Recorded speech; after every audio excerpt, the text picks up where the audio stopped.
Hello everyone, ഒരു unboxing video ഉണ്ടല്ലോ. ഇത് വേറെ ഒന്നുമല്ല, ഞാൻ ഭയങ്കരമായിട്ട് എക്സൈറ്റഡ് ആയിട്ട് ഈ തുറന്നുകൊണ്ടിരിക്കുന്നത് നാട്ടിൽ നിന്ന് വന്ന ചെറിയ ഒരു പാർസലാണ്.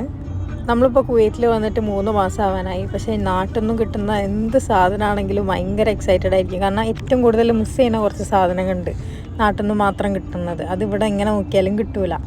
അപ്പോൾ അതേമാതിരി ഇത് എനിക്ക് എൻ്റെ ഹസ്ബൻഡിൻ്റെ വീട്ടിൽ നിന്നും കൊടുത്തയച്ചതാണ്. ആളെ ബ്രദർ നാട്ടിൽ പോയി വന്നതാണ് അപ്പോൾ എന്തെല്ലാമെന്ന് വെച്ചാൽ ഉന്നക്കായ ഉണ്ടായിരുന്നു. ഉന്നക്കായൊക്കെ ഇവിടെ ഉണ്ടാക്കണേ കുറച്ച് മെനക്കെടാം, കാരണം നേന്ത്രപ്പഴം കിട്ടാനൊക്കെ ഭയങ്കര ബുദ്ധിമുട്ടാണ്. അപ്പോൾ ഉന്നക്കായ ഞാൻ ഇവിടെ വന്നതിൻ്റെ ശേഷം കഴിച്ചിട്ടില്ല. അപ്പോൾ ഉന്നക്കായ കിട്ടിയ പാടന്നെ ഒരു കഷ്ണം കടിച്ചിട്ട് ഞാൻ മാറ്റിച്ചിട്ടുണ്ട്. പിന്നെ ചിക്കൻ കബാബ് ഉണ്ടായിരുന്നു. കട്ട്ലറ്റും കബാബും രണ്ടും കൂടി മിക്സായ ഒരു ടൈപ്പായിരുന്നു. പിന്നെ ചട്ടിപ്പത്തിരി. അപ്പോൾ ഇതെന്താ ഹാഫ് എന്ന് ചോദിച്ചാൽ ഹസ്ബൻഡിൻ്റെ ബ്രദറുണ്ട്, പിന്നെ ബ്രദർ ഇൻ ലോ ഉണ്ട്, എല്ലാവരും ഉണ്ട് കുവൈറ്റിൽ. അപ്പോൾ എല്ലാവർക്കും ഇതുപോലെ എനിക്കിപ്പോൾ കൊടുത്തയച്ച മാതിരി തന്നെ എല്ലാവർക്കും ഉള്ളതും കൊടുത്തയച്ചിട്ടുണ്ടാവും.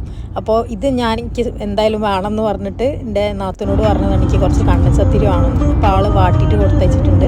അപ്പോൾ 2 പാക്ക് ഉണ്ട്. അതിലൊരു പാക്ക് ഞാൻ പൊളിച്ചിട്ട് ഇപ്പോൾ എടുത്ത് കാണിക്കുന്നതാണ്.